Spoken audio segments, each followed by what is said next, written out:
1번부터 보시면은요, 유형자산의 취득원가죠. 그래서 1번 보시면 기존 건물이 있는 토지를 취득한 후 기존 건물의 철거 비용은 토지의 취득원가입니다. 요거 잘 나와요. 그래서 한 두세 번 적어 드렸는데 요거 1번 잘 봐주시고, 그 다음에 2번이 요거죠. 네, 매입 시의 부대 비용은 뭘로 처리한다고요?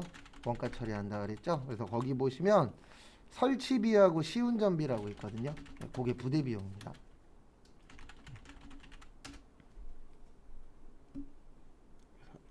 참고하시고,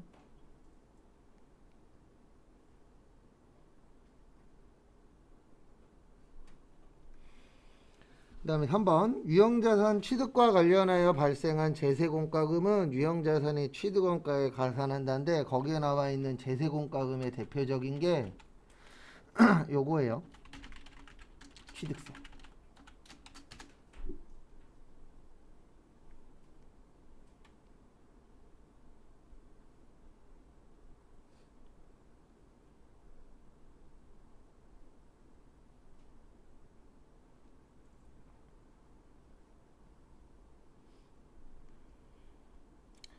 그 다음에 정답은 4번입니다. 그래서 재산세, 자동차세, 회비 등은 세금과 공과라 그랬죠. 부대 비용 아니에요, 재산세는.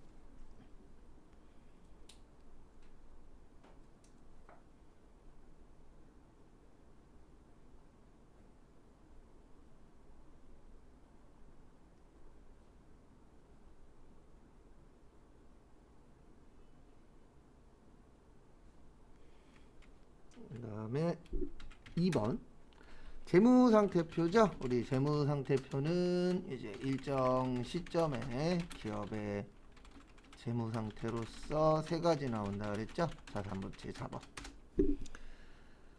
그래서 여기 1번 보시면 자기 주식을 취득한 경우, 자기 주식은 자본 조정인데 그런 건 그냥 여기 가서 찾는 거예요. 컨트롤 F, 자기 주식. 그럼 여기 나오죠. 자기 주식은 여기 자본 조정. 그 다음에 자기 주식 처분이익은 자본이익은, 그래서 1번 맞아요. 그 다음에 감자차손이래요. 감자차손은 여기 있어요. 감자차손. 그래서 정답은 2번입니다. 그리고 이런 거 종류 물어보면 그냥 무조건 가서 치세요. 이거 외우려고 하지 마시고 쳐서 찾는 게 제일 편해요. 그래서 정답은 2번입니다.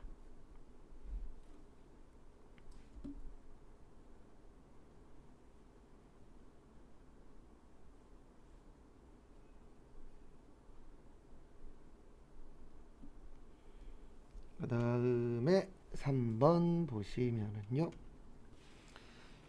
현금 및 현금성 자산이죠. 그래서 우리 현금 및 현금성 자산에는 통화 및 통화 대용 증권, 그 다음에 요구, 불예금, 당좌하고 보토. 그다음 무슨 성 자산이요?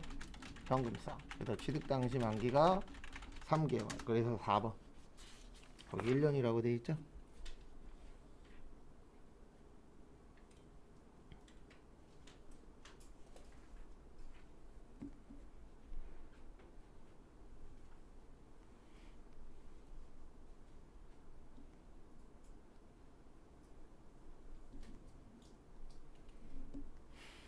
그 다음에 4번은 둘 중에 하나 기억하셔야 돼요. 저기에다 밑줄 치세요. 영업이익.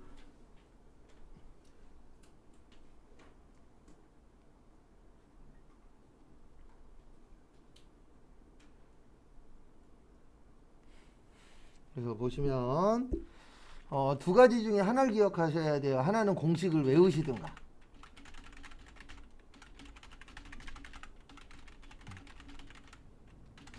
요걸 외우시든가, 아니면 또 하나는 어디 갔냐, 요걸 기억하시든가. 그래서 두 가지 중에 하나는 기억나야 돼요. 그래서 공식을 기억하시든가, 아니면 여기 정기분 손익계산서 누르시면 요 옆에 공식이 있어요. 그래서 이거 나오면, 얘 나오면 무조건 물어보는 건 두 가지예요. 하나는 공식 알고 있느냐, 또 하나는 판매비와 관리비 구별할 수 있느냐 없느냐. 항상 이거 나오면 그거 두 가지가 키포인트입니다. 자, 매출액은 1억이고요. 원가는 5천이에요. 그러면 5천 나옵니다. 그 다음에 차량 유지비 100 빼고 접대비 500 빼면 600 빼면은 4,400 나와요. 그래서 정답 3번. 그럼 요거는 안 돼요. 기부금하고 잡손실은 영업 외비용이에요. 그거 참고하세요. 그래서 정답은 3번입니다.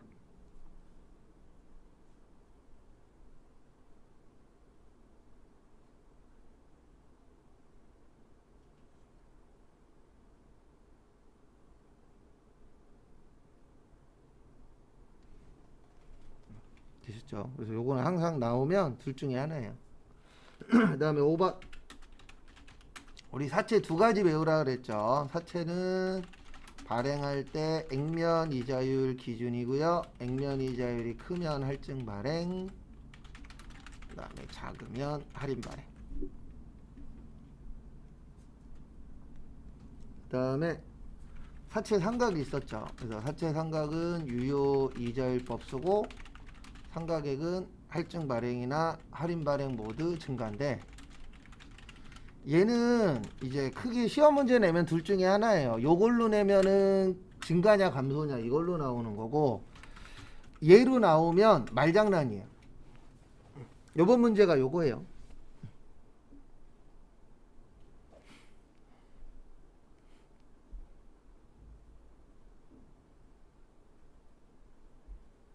또 그거 참고하십시오.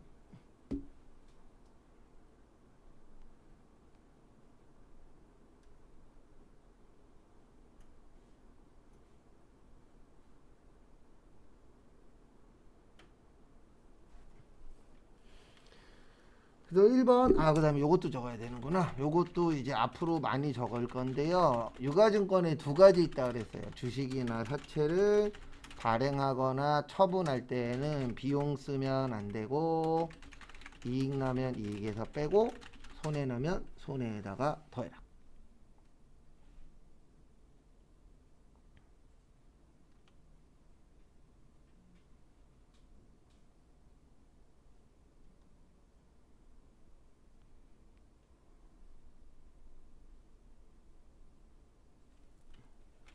그래서 1번 맞아요. 비용 쓰면 안 됩니다. 발행가에서 빼는 거예요. 그 다음에 정답은 2번이에요. 액면이자율 기준이라 그랬습니다. 그래서 액면이자율보다 시장이자율이 크다는 얘기는 액면이자율이 작다는 얘기예요. 작으면 무슨 발행이에요? 할인 발행. 이런 거 나오면 헷갈려요. 왜냐면 말장난이라. 저도 공부할 때마다 느끼는 건데 한국말 어려워요. 그 말이 그 말 같고, 네, 이 말이 저 말 같고 말장난 좀 심합니다. 그 다음에 3번에 사채 할인 발행 차금에다가 밑줄 치세요. 그리고 여기 보세요. 이런 거 나왔을 때 모르겠으면 여기 가서 치세요. 컨트롤 F. 사채 할인 발행 차금이라고 치면 여기 나와요. 차감이라고. 나오죠? 그래서 4번도 맞습니다. 유효이자율법.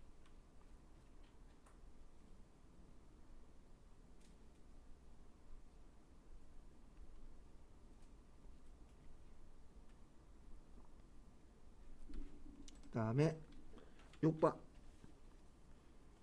저기에다가 밑줄 치세요. 저기 첫 번째, 두 번째 줄에 직접 재료비 기준으로 배부. 그 다음에 당기총 제조원가. 우리 배부할 때는 요게 중요합니다. 기준이. 그래서 인과관계로 하는 거예요. 그래서 원인이 있으면 뭐가 있다? 결과가 있다. 그래서 지금은 재료비 기준으로 나누래요. 그러면 120만원 곱하기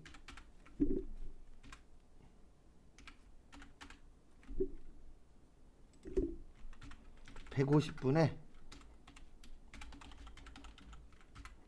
A니까 60만원. 항상 분수 적을 때는 요거는 꼭 기억하세요. 전체분에 해당되는 거예요. 그래서 120 나누기 150 곱하기 60 하면은 48만원 나옵니다.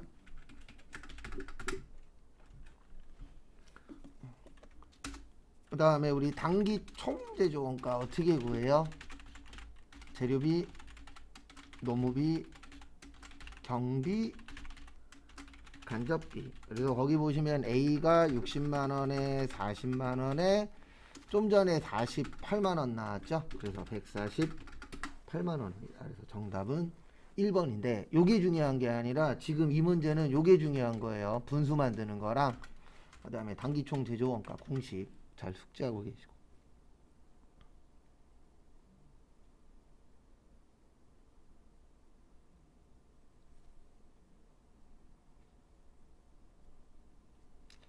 그 다음에 7번. 저기에다 밑줄 치세요. 착수량.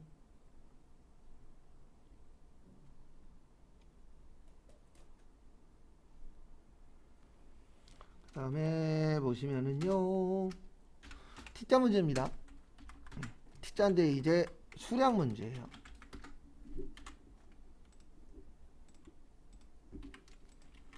그래서 보시면 제공품 수량.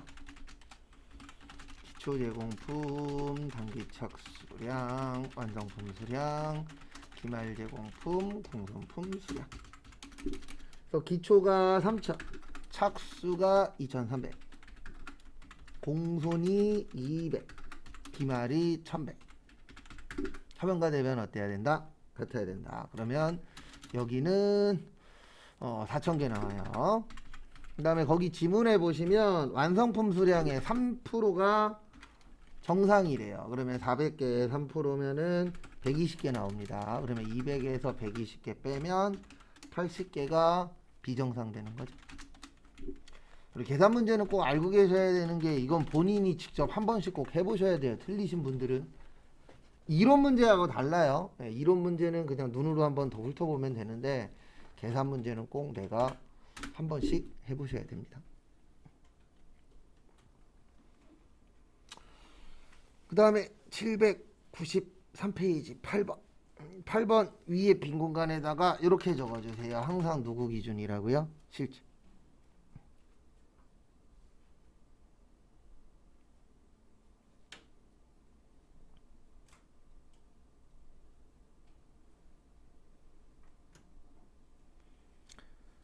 그 다음에 거기 보시면 예정은 만시간에 그 다음에 노무시간이고 만원이구나. 죄송합니다. 만원이고 110시간. 그 다음에 실제는 100시간이에요. 그 다음에 실제가 140만원이래요. 그러면 여기 보세요. 키포인트는 기준이에요. 그러면 예정 기준에다 맞춰야 돼요? 실제 기준에다 맞춰야 돼요? 제 실제가 중요하다 그랬죠. 그래서 만원 곱하기 110시간이 아니고 100시간에다 맞추는 거예요. 왜냐면 기준은 항상 실제에다 맞춰야 되니까. 그러면 둘이서 이제 100만원하고 140만원이잖아요. 그러면 둘이서 얼마 차이 나죠? 40만원 차이 나죠? 그리고 항상 누구 기준이요? 실제. 그래서 실제보다 작다 그래서 무슨 배부? 과소배부. 정답은 3번. 요거 같은 경우에는 말을 잘 보셔야 돼요. 그래서 과소냐 과대냐 그 다음에 어느에다가 맞출 거냐 그런 것만 잘 기억하시면 못 맞출 수준까지는 아닙니다. 어차피 시험 문제는 어디에다 곱하냐 차이니까. 그 다음에 9번은 저기에다 밑줄 치세요. 배부하는 기준. 배부 기준은 아까도 잠깐 적어드렸지만 인과관계입니다. 그래서 원인이 있으면 뭐가 있다? 결과가 있다.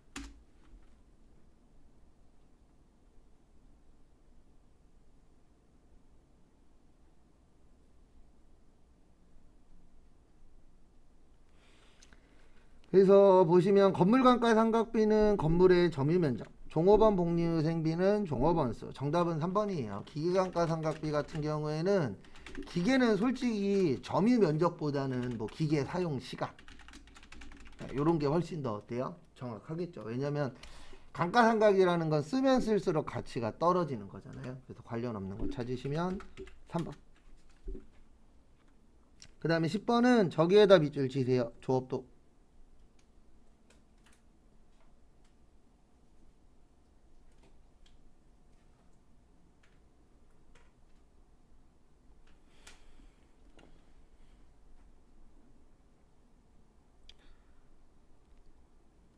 그래서 보시면 우리 조업도 나오면 요거 기억하셔야 돼요. 원가 행태. 그래서 변동비하고 고정비. 그래서 총변동비는 증가. 단위당 변동비는 일정. 총고정비는 일정. 단위당 고정비는 감소. 조업도가 뭐 할 때요? 증가할 때. 그래서 정답 2번.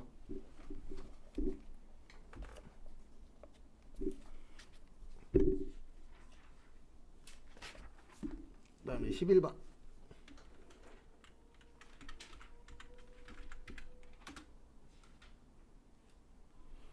우리 이거 외운 적 있어요.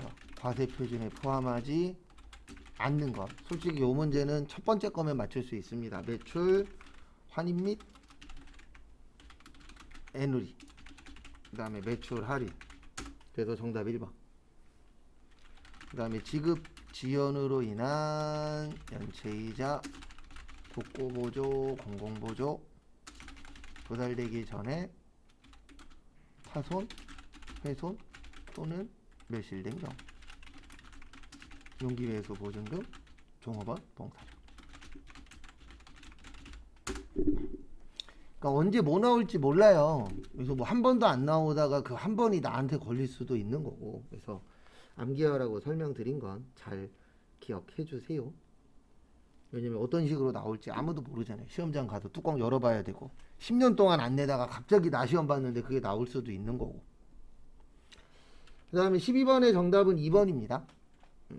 영세율은 주로 외국하고 관련이 있는 거잖아요. 수출. 근데 거기 보시면은 국외에서 공급하는 용역에 대해서는 영세율을 적용합니다. 그래서 정답은 2번. 일단 우리가 영세율 제도가 있고 면세 제도가 있어요.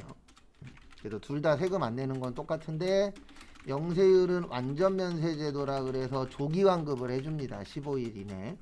그 다음에 면세는 불완전 면세 제도라 그래서 환급이 안 돼요. 그 다음에 영세율은 주로 이제 수출, 외국과 관련된 겁니다. 그 다음에 면세는 뭐 기초생활 필수품들이고요. 그 다음에 역진성 완화. 그 다음에 꼭 요게 나와야 돼요. 면세가 되려면 뭐요? 계산. 그래서 정답은 일단 2번. 그 다음에 1번 영세율 제도는 이중과세 방지 목적도 있어요. 왜냐면 우리나라에다 세금 내고 외국 가서 세금 또 내면 똑같은 거 두 번 내는 거잖아요. 그걸 이중과세라고 합니다.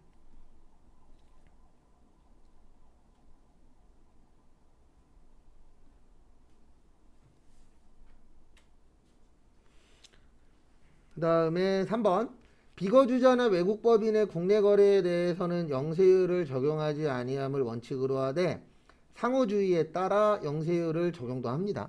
이건 이제 그 나라하고 우리나라하고 이제 법에 따라서 적용을 할 수도 있고 안 할 수도 있어요. 그 다음에 4번에 보시면 국내 거래도 영세율 적용이 될 수 있다라고 되어 있는데 앞에 보시면은요 우리 매출에 영세가 있고 매출에 수출이 있어요. 요건 국내 거래예요. 그래서 얘는 요걸 발행합니다. 영세율 세금 계산서 발행. 그 다음에 매출의 수출은 국외 거래예요. 그래서 얘는 세금 계산서 발행이 없어요. 그래서 시험 문제 가끔씩 이렇게 나옵니다. 모든 영세율은 세금 계산서를 발행할 수 없다. 이렇게 나오면 요 말은 틀린 말이에요. 왜냐하면 영세율 세금 계산서 발행도 가능은 합니다.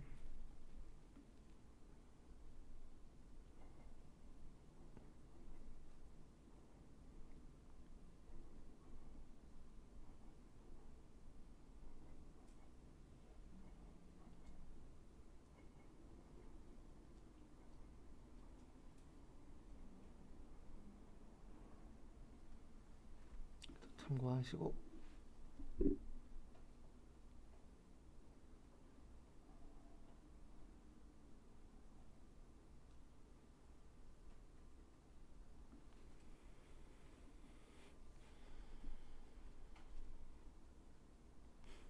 그 다음에 13번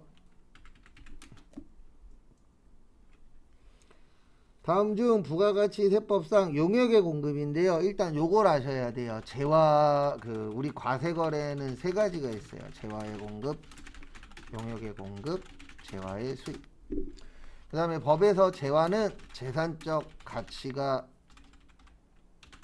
있는 유체물과 무체물이고요. 용역은 재화가 아닌 것.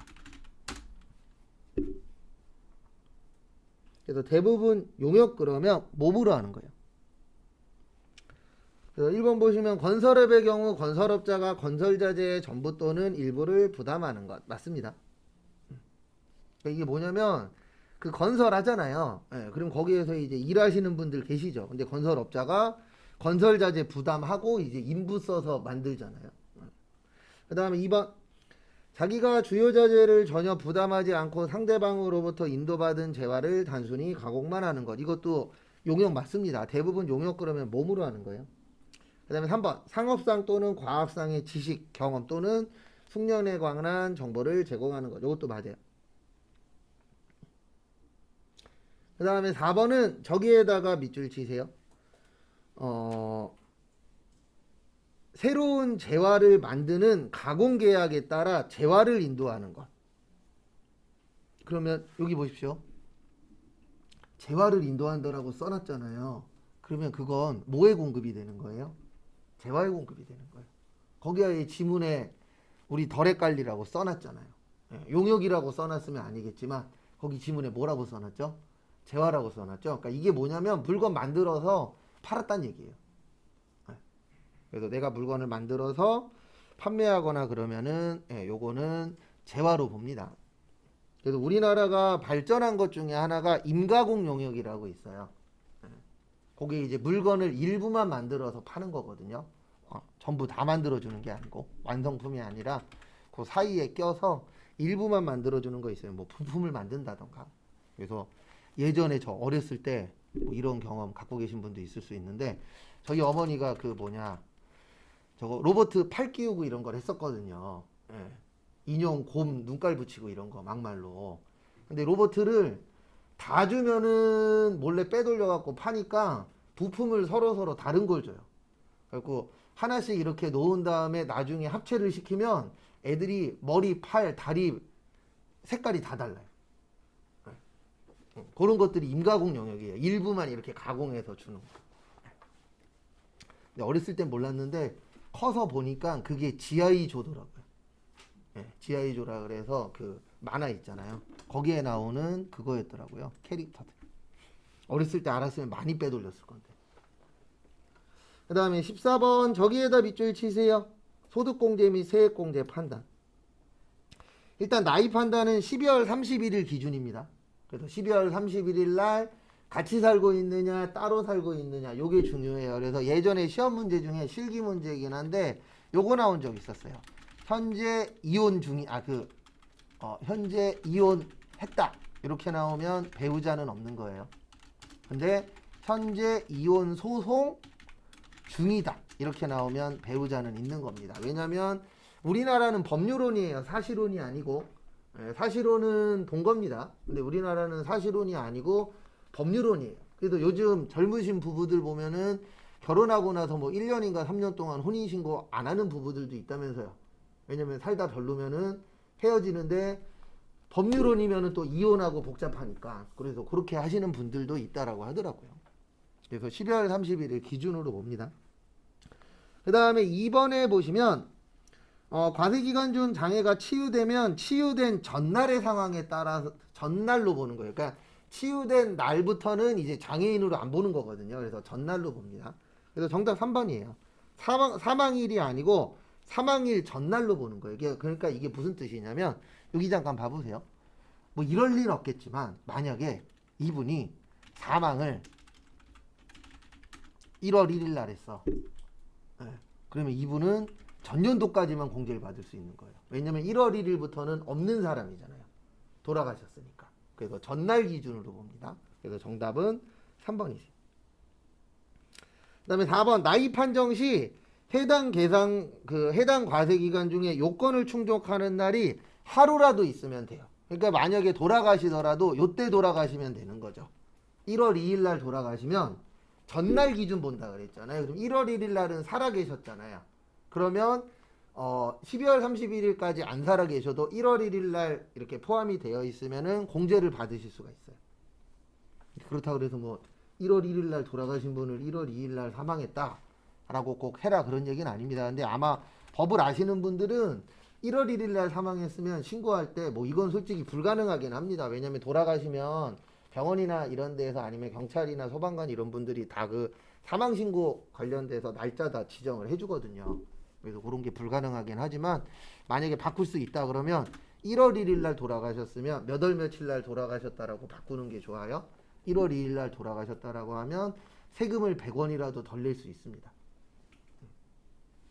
돈 많은 사람들은 그런 것도 미리미리 다 알아놓고 뭐든지 다 해요. 왜냐면 세금 많이 내고 싶은 사람 없잖아요. 근데 일반 서민들은 많이 낼 수밖에 없는 게 숨길 게 없어요. 숨기고 싶어도. 왜냐면 나 얼마 받는지 다 알죠. 나 얼마 썼는지 다 알잖아요. 신용카드 몇 월 며칠 몇십 분에 썼는지까지 다 나오는 세대니까. 그래서 정답은 일단 3번입니다. 그 다음에 15번. 일단 1번 틀렸죠. 우리 종합소득에는 이자, 배당, 사업, 근로, 연금, 근로, 연금, 기타. 그래서 1번 틀렸어요. 그 다음에 원천징수된 소득은 종합소득에 포함될 수 있어요. 원천징수됐다 그래서 끝나는 게 아니고요.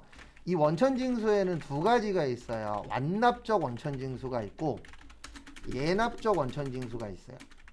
그래서 완납적 원천징수는 안 합쳐도 됩니다. 이걸 분리과세라 그래요. 그래서 대표적인 게 저희 공부할 땐 두 가지라 그랬어요. 일용직하고 그다음에 이제 복권당첨금 이런 것들이 대표적인 이제 완납적 원천징수가 되는 거죠. 그래서 종합소득금액에 포함될 수도 있어요. 왜냐하면 예납적 원천징수도 있으니까.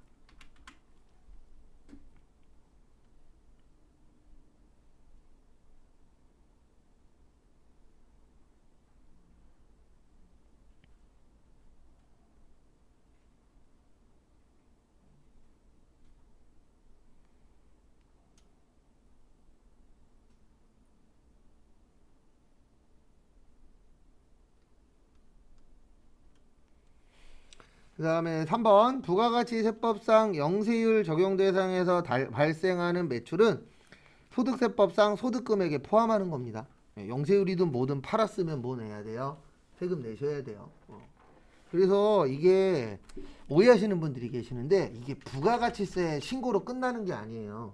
여기에서 소득세하고 법인세로 이어져요. 왜 그러냐면 우리가 부가가치세 신고를 할 때 얼마 팔았습니다 이것까지 신고하잖아요. 그러면 국가에서는 그거 1년치 통계를 내서 이 사람이 1년 동안에 5억을 팔았구나 10억을 팔았구나 그래서 그거에 대해서 또 소득세하고 무슨 세를 내셔야 돼요? 법인세를 또 내셔야 돼요.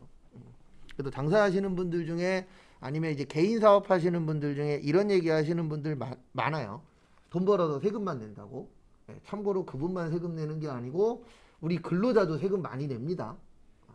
근데 이제 왜 그런 얘기들이 많이 나오냐면 옛날에 비해서 근데 이게 원래 맞는 거예요. 이게 잘못된 게 아니고 옛날에는 세금을 엄청 많이 숨겼거든요. 그래서 저 주변에도 사업하시는 분들 얘기 들어보면 옛날에 식당에서 한 달에 1,000만 원을 팔았다라고 치면 과거에는 7, 800만 원이 남았대요. 근데 지금은 1,000만 원을 팔았다라고 치면 남는 게 한 4, 500 정도? 그러니까 과거보다 세금을 많이 내는데 원래 과거에도 그렇게 냈었어야 돼요. 지금처럼. 근데 과거에는 다 현금으로 받으니까 뭐 했어요? 장난질을 했죠. 그래서 아직도 뭐 사러 가면은 현금으로 주세요 이런 데 있잖아요. 근데 그거 다 불법입니다. 원래 카드를 내도 카드로 긁어야 되는데 저희 어머니 가시는 식당인가 어디도 다 현금만 받는데요. 근데 그러다가 저기 옆에서 신고해요. 항상 신고는 가까운 데서 합니다. 먼 데서 안 해요. 그 다음에 정답은 4번이세요. 그래서 2월 결손금에는 두 가지가 있어요. 2월 결손금에서 이제 두 가지 기억하셔야 되는데 하나는 사업소득은 타소득에서 공제가 가능하고요. 그 다음에 부동산 임대소득은 타소득에서 공제가 안 됩니다. 그래서 4번 맞는 거예요. 부동산 임대업은 영위하지 않았다. 그러면 상관이 없어요.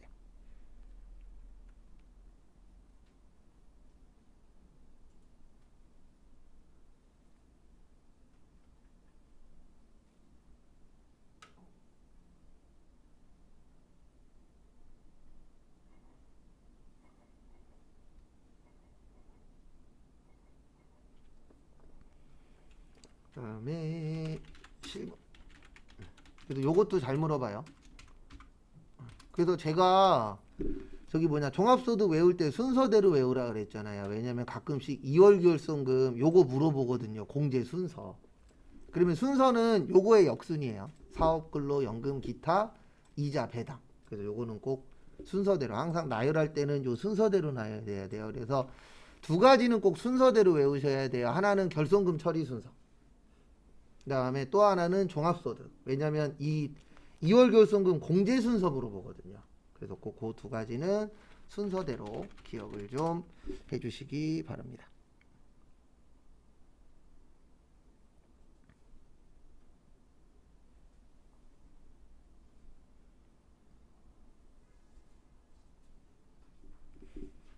그래서 참고하시고.